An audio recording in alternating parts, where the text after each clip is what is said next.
Good evening and welcome to this edition of Mastermind, where our expert William Stewart is answering questions on can security and development be separated? William, question 1. Explain security and development. So the understanding here of security is Mark Duffield and Mary Calder's thinking of human security. We're looking at security in the post-Cold War, post-Westphalian environment. So the break from the traditional hard divide between the domestic and the international, rather looking at it with the constant overlap between the two, looking at the human as the referent object. This means such things as environment, economics, the individual, job security have become the security concerns, rather than that of the traditional sense of two states with large armies facing off against each other.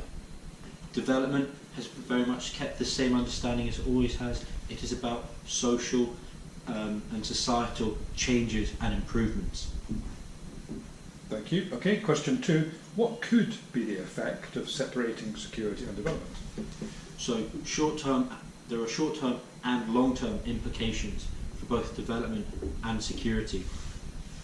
There needs to be short-term security to allow for long-term development, and this long-term development is needed to create security.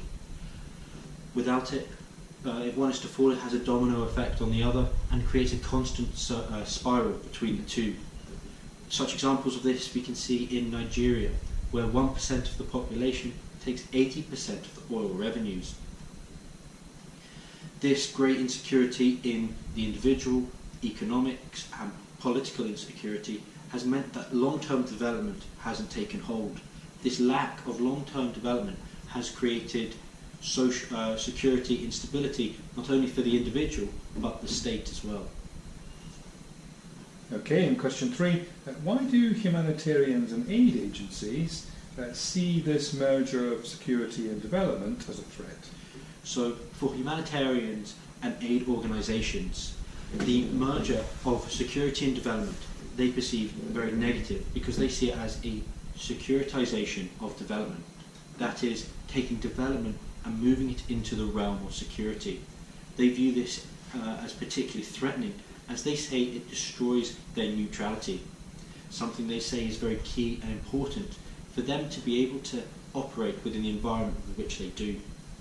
They also say the merger of security and development will have a very negative impact in the use with states in state intervention, saying that states will only get involved in development as long as there is a security benefit for them back home, and will only stay involved and participating in this development as long as that security benefit remains, and as soon as it is gone, that they will leave, irregardless of whether development is actually complete, allowing for that long-term development to create the security that is needed to continue the cycle.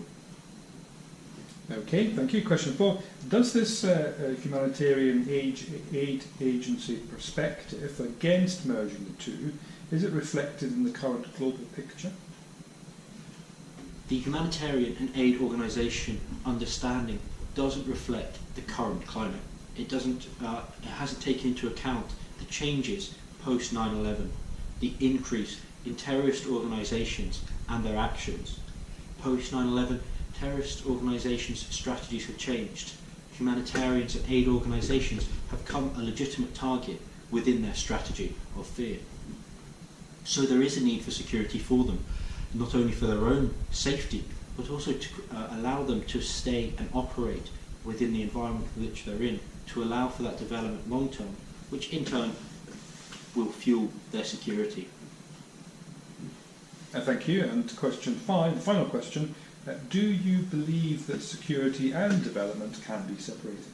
No, I don't think security and development can be separated.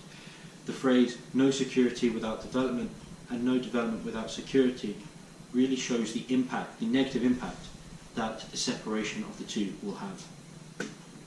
Okay, thank you.